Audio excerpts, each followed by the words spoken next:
Hey, good afternoon to those of you on the East Coast. I had to pause and figure out which coast I'm on.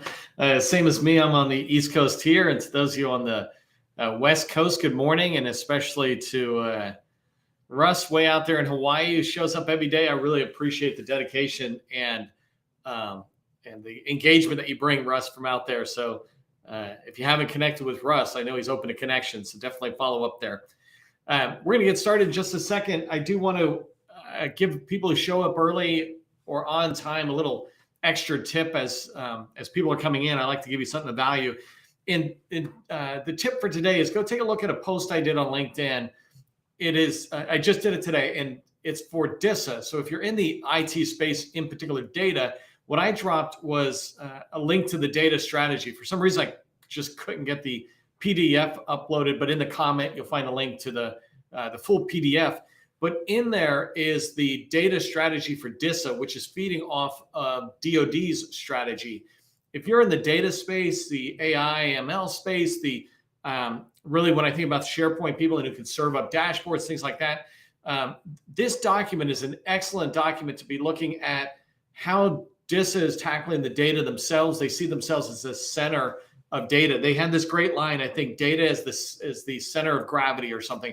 And I like that even more than data as a strategic asset, because really when you have the right data, you can turn it into information that leaders can make decisions about, right? So they're going down that path. They have a new chief data officer, so you can learn about her in there. But this is a great document which gives you ideas of how you can talk to other agencies, even if you're talking to FAA, for example. I was just talking to a small business this morning on the 8A Stars Free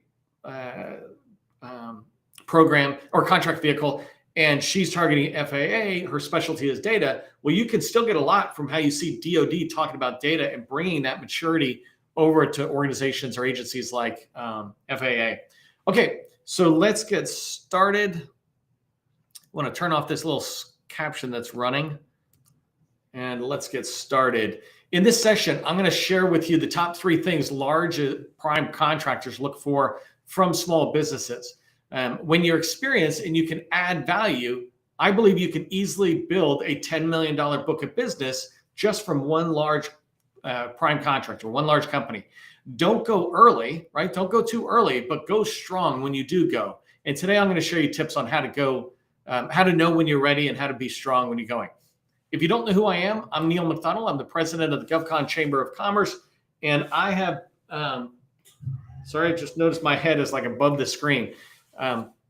President of GovCon Chamber of Commerce. Sorry, I got my little script that I want to do. Welcome to my daily LinkedIn Live, where I provide processes and procedures for you to achieve success in the federal market. While I do post to other platforms, LinkedIn is the place where networking can happen among professionals. And that's why I post most of my content here. I do the lives here, and then I reshare it somewhere else. And so I encourage you to do the same thing. As you'll notice from the chat, you've got a community of peers or people in the government contracting space that you can connect with. Independent of me, that chat is enabling you to meet new people. And so I encourage you to take advantage of that. I spent 20 years as a small business owner in the federal market.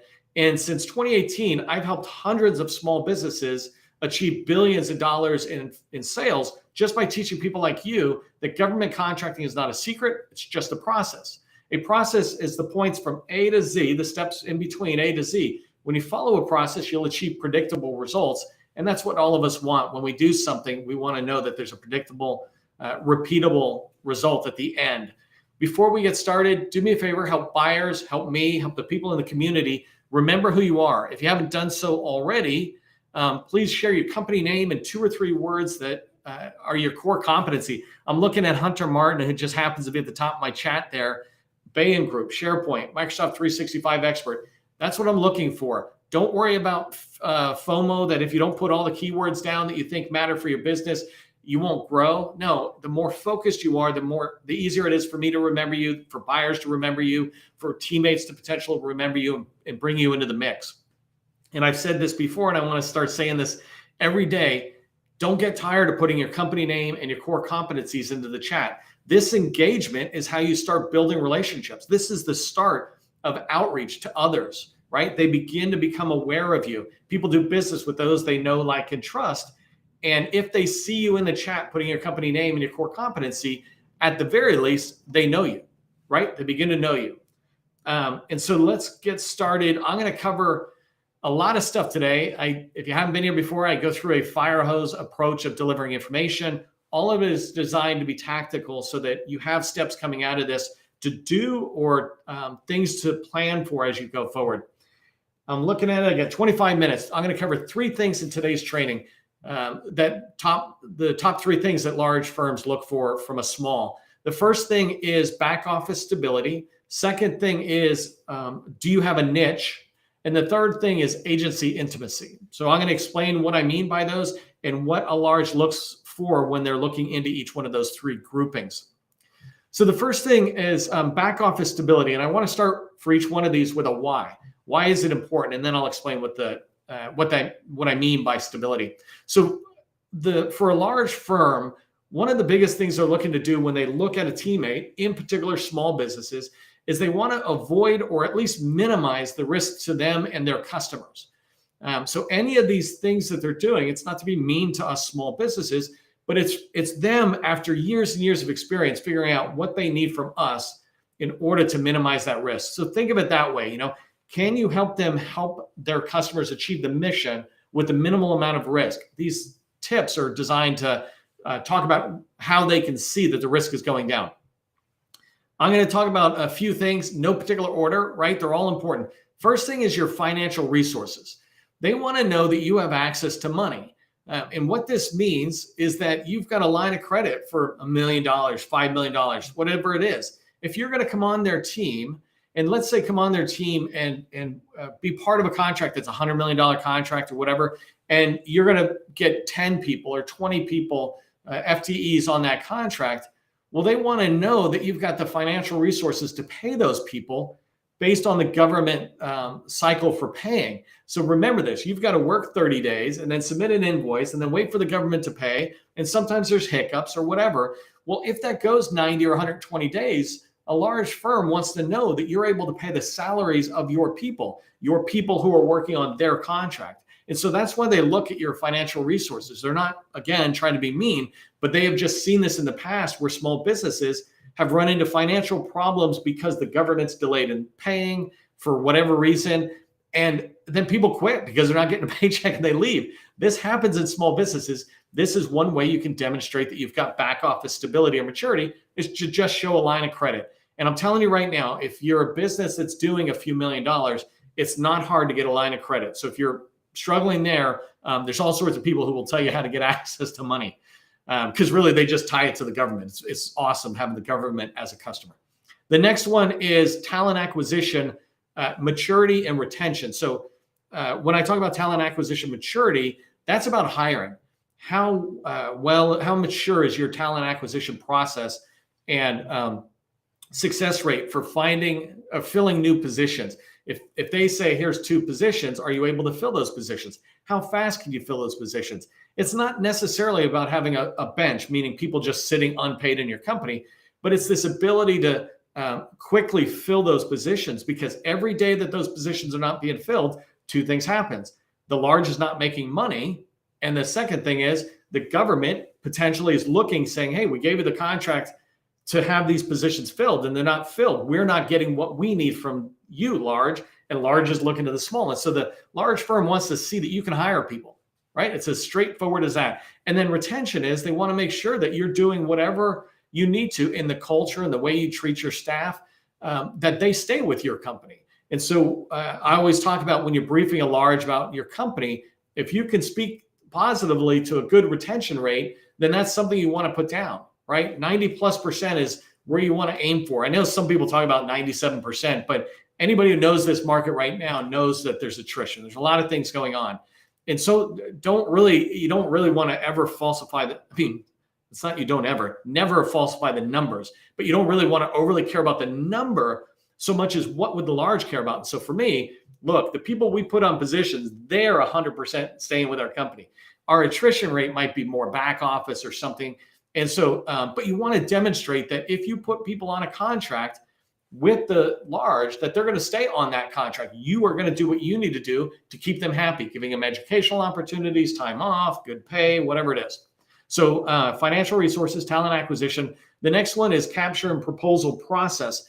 This means if you're going to be coming on with them, teaming up, they want to know first whether you've got any capture process in place, people who can do capture, meaning on a particular opportunity, I need to learn more about this task area, get into the agency, figure something out. So do you have the ability to even do that? Can you bring something to the table during capture, or do you just sit in the meetings waiting to get your work share, right? You want to be able to bring capture skills to the capture life cycle. And that's one thing they look for. And the other is proposal, right? How mature is your proposal process? How fast can you do data call returns? Meaning if they have an opportunity they're going after and they say, we've got a data call for past performance, get us the write-up. We have a data call for, we want to know about this information. We want to have you write a couple of pages on this.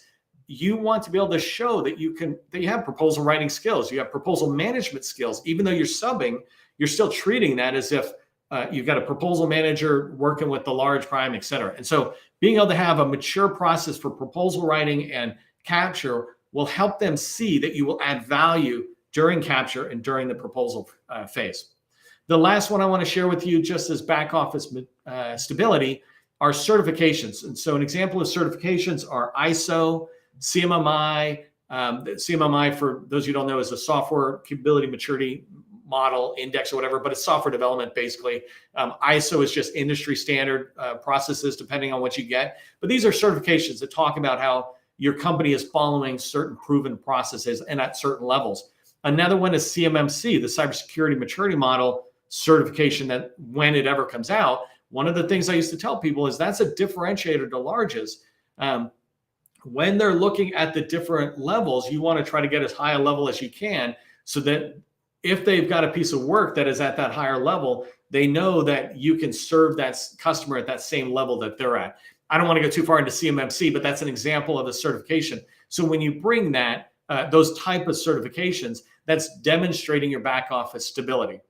So if this is making sense, by the way, in the chat, put stability. Let me know that you're tracking on this. And I wanted to give you an example of back office stability. I haven't asked this guy if I could do this, but I think he's okay with me doing this, is Phil Acosta, right? He's from a company called Guru. He's in our community. He's another small business out there. And Guru is an IT-based company serving a lot in DoD. But the reason I wanted to bring them up is because they're actually a company I'm going to introduce today to a large prime. I make introductions small to small all day long, but I'm not introducing you to a large prime unless I know that they're going to love you. And one of the reasons that they'll like Guru or Philip's company is that they're DCAA audited. A lot of us are DCAA compliant, but these guys are audited, which is a notch up in the large's eyes. They have a TS facility clearance. They're on STARS 3, which means that they can do stuff in DoD, TS facility clearance. I mean, they obviously do, but they're on STARS 3, which means they have access to opportunities that the large wouldn't have access to. And so there's a lot there that shows that this company Guru is got strong back office stability. And then you move into the next ones I'm going to talk about, niche and intimacy, agency intimacy. So put stability into the chat if you get that and you're following along. By the way, engage with me. It lets me know what's going on and that you see it and you're reinforcing it to the rest of the people in the community that we want stability. All right, so niche. What I mean by a niche is a core competency. I say this at the beginning of every one of my trainings. Put your core competency, 2 or 3 words, into the chat. That's your niche. That's what I mean by a niche. And so why is it important? Let me start with that. To have a niche when you're going to go talk to a large. Why do they want this? And the reason is because they can do everything. When they look to you, they want you to cover down on a weak area that's in their SWOT analysis, their strength, weaknesses, opportunities, and I always forget the T. But the strength and weaknesses, right? They have strengths and they have weaknesses. They look to companies that have whose niche is in their weak area. For example, if they're going after, let's say, data, but you're an AI ML company and you've got past performance, we'll talk about this in a minute. If you've got that, they will value it because you will add value to their data skills, et cetera. So what do I mean and how can you prove out niche? So the first place I would tell you to think about a niche, threats, thanks everybody, is skills in your team, right? Are they certified? If you're saying that you're a SharePoint company and you're going to bring SharePoint as a niche to some IT project a large has, well, one of the ways you demonstrate that this is your niche is that your people are highly skilled in this and certified. Microsoft certified as certified developers or engineers. When you have that, you're proving it out. Maybe they have certifications in third-party tools that relate to SharePoint. These all demonstrate, hey, that's our niche, is SharePoint. We reinforce that by making sure all of our staff are trained in SharePoint, and we just double down on our niche. The next thing is you have a proven approach.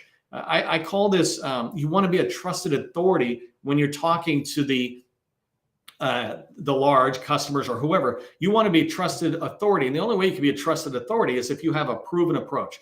For example, my proven approach to government contracting is the 7-step process that I talk about: visibility, targeting, outreach, relationships, opportunity, proposals, sales. That's my proven approach. If somebody wants to come in, they will at least know that I've got a proven approach. Whether they want to follow that approach is secondary, right? And it's the same thing for you. What's your proven approach? And the way you have a proven approach, or the way you make it proven, is you have it documented. In maturity models, documentation is like level 2, is where you're documenting your process. And that's what you want to do here with your niche. The third thing in the niche is past performance. Do you have a lot of past performance in your niche? If you're a SharePoint company, do you have a lot of past performance in there? The more, the better in your niche, right? And I was just talking to somebody this morning who has past performances in different areas, and they want to focus down on a niche of data.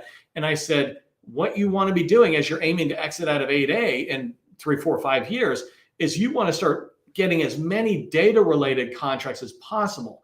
All that unrelated stuff is not helpful, even if it's making money, because when you come out of the 8A program with a lot of experience in data, you will be able to go after even larger contracts because you have such strong past performance. That proves that you're in a niche when you have a lot of past performance in the same spot. So if you understand what I'm saying about niche, put niche in the chat, right? Niche. And by the way, the reason I call it niche instead of niche is because, first off, I'm not fancy, but second off, because the riches are in the niches.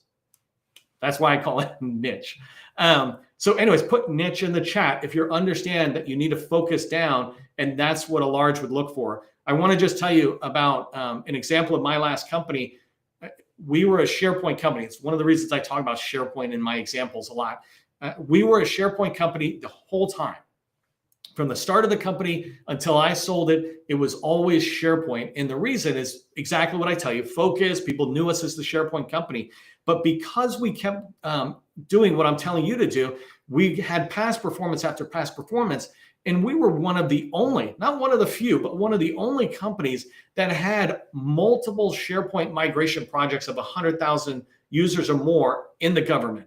One of the only SharePoint companies that had multiple SharePoint-based records management for presidential and FDR or federal records.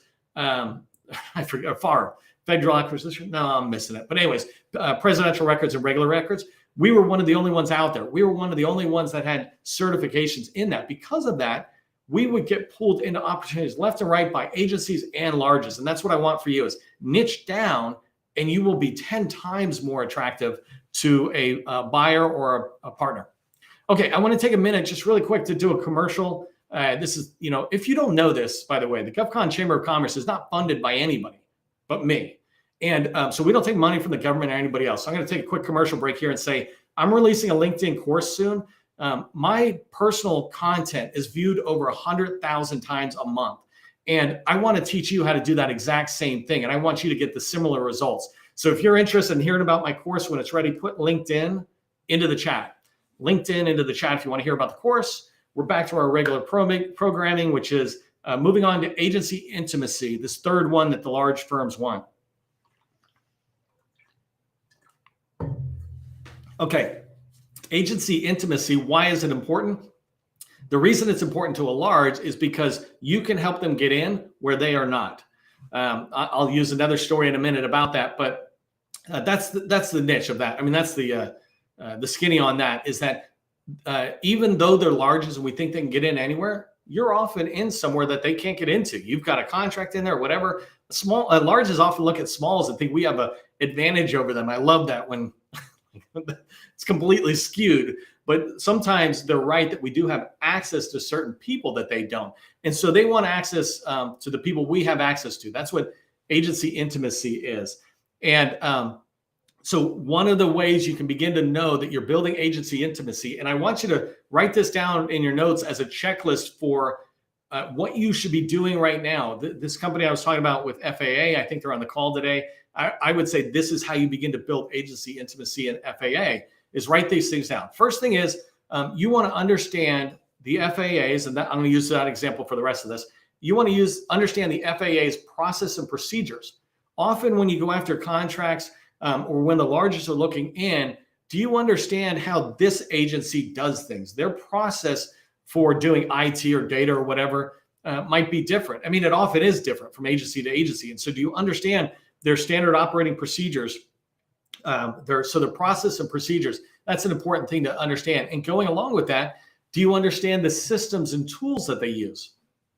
I often see opportunities that come out, RFPs that say you must have an understanding of FAA's this tool, or Navy's this tool. You must have experience using these tools. And this is what larges are looking for from you as a small, is do you understand their processes, procedures, and tools?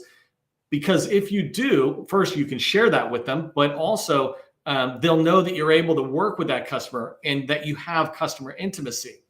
The third one is people, buyers, and program offices. And so one of the ways you demonstrate agency intimacy is to be able to you can talk about who the people are. I had a person I was working with and guiding them in DLA, and within 60 days, they understood all the different organizational offices under DLA, and they begin to put people's names in there. Well, if you actually are in there and working, then you should be able to put a lot more program office people in there. And you should be able to know that John likes this and Jane likes this, or Jane prefers to get information this way. That's customer intimacy, is how well do you know the program offices? How well do you know who the people are in there? And how well do you know them?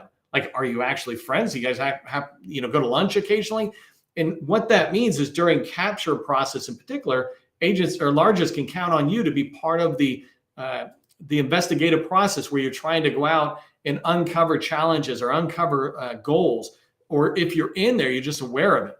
So people, buyers, and program office, that's one bullet. The next thing for customer intimacy or agency intimacy is understanding the acquisition process. Yes, in the federal government, the acquisition process goes, left to right, depending on which way you look at the screen. But a lot of agencies have their own ways of doing things. Does it go up to legal, or does it go over to this group? Does it go from the program office, the people with the need? Well, what happens to it before it hits an RFI stage? What happens to it before it gets on the contracting officer's radar, where they start thinking about a formal process for market research, et cetera? Once it goes into the market research phase, what do they typically do in this agency to make determinations about setting this aside to 8A or full and open, to Oasis or Stars 3? Do you understand the process of how an opportunity moves through from the light bulb idea to the contract award? If you understand that, those of us who understand the process intimately, we're able to influence it at different stages, right? It doesn't always mean that what we want, we will get. But if we don't know when they make the acquisition choice, if we don't know when they decide to do records management on a Microsoft or an Amazon-based tool, if we don't know when that happens, then how can we get in and push it where we want? Like, we want it to go AWS. We need to get in early enough while they're still thinking about this. And so that's what it means when I talk about acquisition process. You need to understand that acquisition includes the idea germination or thinking, right? When they're thinking about the idea all the way through to RFP and award. The last one I wanted to share with you on this one for agency intimacy is long-range undocumented needs and opportunities. So there's a long-range forecast. I'm not talking about that. Theoretically, the long-range forecast everybody sees. What I mean is, I'll give you one story for this long range as a perfect example. I used to work for an agency called WACA, White House Communication Agency. And when I would walk into this is what happens almost anywhere in any government agency, when you're inside the wire, when you're doing the work, you can walk into somebody's office and there's a 10-year plan, a 5 or a 10-year plan about what's going on. That's business development. Business development is uncovering where the program office or the buyer wants to go. What are some of the things they're looking at, whether it's challenges and struggles or just things they know they got to do. It's like, we know we have iPhones today, but we're going to switch to something else later. Or maybe we know we're on laptops that are run by us, but we're eventually going to go to bring your own device. Or maybe we know we want a new hospital wing because we're about to fill up all the available beds. And so we think we're going to be at bed capacity within 3 years, and we're going to build a new wing. Those kind of things are inside the wire. Those are things you're only going to learn by building a relationship with program office leaders, in particular in this case. And this is one of the things largest would love to hear about is, what's your knowledge about undocumented needs or opportunities before they even really have begun to get onto the contracting officers in the formal process. So hope that makes sense. If it makes sense about agency intimacy and why largest would value you having agency intimacy, especially with the buyer, put relationships into the chat. I felt like intimacy would just be too hard. So just put relationships. And I want to tell you a quick story as it relates to what I'm talking about here. Somebody else who might be on today's training is Tim Kelly, and he's from a company called Uncommon. And they're out in St. Louis, and they do data, cloud, and cybersecurity. And they're about to graduate to large in, I think, another year. But one of the great things about them as it relates to agency intimacy, as an example, is they spent their first 10 years really building up their experience within U.S. Transcom at Scott Air Force Base. And because of that, they were able to engage in contracts with multiple large primes. And so now they've got solid relationships with some of the top, the companies in the top 10 of the largest prime contractors serving the federal government. And they did this because they had customer intimacy, and the largest were attracted to that. You guys know this customer really well. Beyond whatever's in the RFP and PWS, you'd be a great value to bring into the team because you really have a better understanding of what they need and maybe where they want to go, some quirks about how they do things. Well, if you can build up that same customer intimacy at an agency, that's what makes you attractive to the buyer. Okay, I got 3 minutes, doing great on time. In this session, I talked about what large primes look for from small businesses. If your company has a strong back office, focused niche, and customer intimacy, then larges will definitely want to work with you. And so build that up before you knock on the door. But when you do, they're going to sit there and work with you and give you, like I said at the beginning, I believe you can build up a good book of business. If you like today's training, if you valued it, please put thanks in the chat. I love it when people put thanks, Neil and Gus, because I'm the front face, the smart ones in the background there. But Gus is there constantly helping and dropping stuff for you in the chat. So just put thanks in the chat if you appreciated the value of today's training. I want you to remember, government contracting, it is not a secret. It's just a process.